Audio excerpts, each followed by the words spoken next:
Kipekee tunapeleka salamu kwa Dr. Samia Suluhu Hassan ambaye yeye ndiye tulimpelekea ombi maalum ya kwamba Makungu ni kata na Mgololo ni ukanda.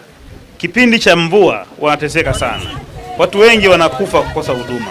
Tunaomba tupate kituo cha afya kihudumia angalau kwa kuanzia kata ya Makungu, Idete hata Kiowera. Akaidhinisha fedha milioni 500 na jengo hili mnaliona na linazinduliwa ndani ya zile siku 100 za Dr. Samia. Kama mnasikia siku 100 na hili nayo ni mojawapo. Hebu tumpigie makofi rais wetu mpendwa kwa kugusa maisha ya wana Makungu, kwa kugusa maisha ya wana Mgololo. Ndugu zanguni, pamoja na hilo nitumie nafasi hii sasa kueleza machache ambayo mmekuwa mmeomba kwenye risala. La kwanza mmetueleza jengo limekamilika na inaanza kutoa huduma. Na hapo nyuma mlikuwa mna kilio kikubwa kwa ajili ya mochwari. Mochwari imekamilika asilimia 100. Na kwa bahati mbaya mwenzetu mmoja wa hapa amepoteza maisha. Ndiye amekuwa mtu wa kwanza kumuingiza kwenye mochwari hiyo ambayo imeanza kutumika rasmi jana nadhani. Tunampa pole, tunawapa pole familia nzima na roho ya marehemu ipumzike kwa amani. Amin. Lakini jengo hilo la mochwari litawasaidia ndugu zangu wa Makungu.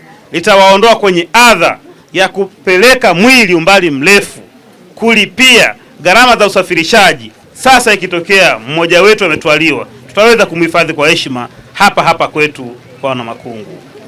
Lakini pia nimeelezwa mambo ambayo hayajakamilika kama vile jengo la maabara. Tumelipokea kuhusu vile vifaa pamoja na vitu vingine vyote. Lakini pia ndugu zanguni, najua ombi lenu lingine kubwa ni ambulance. Tumelipokea. Tunalipeleka serikalini kwa Dr. Samia Suluhu Hassan, tuone namna anavyoweza kutusaidia. Majengo yote yalianza kujengwa kwa hatua ya utekelezaji ni kama ifuatavyo. Aina ya ujenzi: jengo la wagonjwa wa nje limekamilika kwa asilimia 100. Jengo la maabara pia limekamilika kwa asilimia 100. Nyumba ya kuhifadhia maiti imekamilika kwa asilimia 100. Jengo la mama na mtoto, yani maternity complex, limekamilika kwa asilimia 87. Kichomea taka kimekamilika kwa asilimia 100. Mifumo ya nje ya umeme, yani mnara wa tenki la maji, limekamilika kwa asilimia 100. Mifumo ya nje ya umeme, yani kuvuta nguzo za umeme, imekamilika kwa asilimia 100. Kwa majina naitwa Fidelis Charles Mwesi, mkazi wa kitongoji cha Tazara, kijiji cha Babaoni. Kwanza napenda kuwashukuru viongozi wetu wote, kuanzia rais, diwani, mbunge.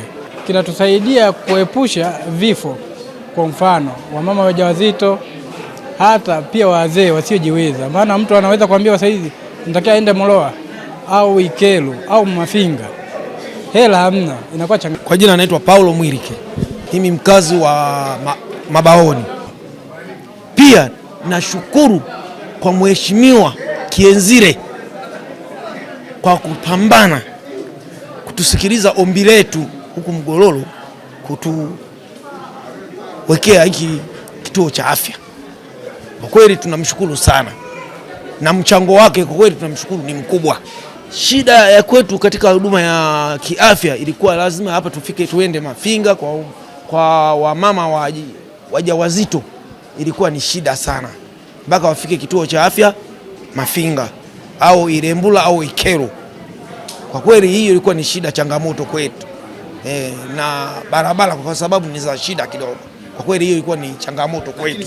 Kiwango kikubwa sana. Yaani tunashukuru kwa sababu ukiangalia kama mimi kipindi naondoka, siku zilikuwa zimeisha na barabara ilikuwa ni mbaya sana. Mara gari kukwama, vumbi kama lote. Yaani mawazo yanakuwa ni mengi kwamba unaweza kujifungulia labda barabarani, unaweza kupoteza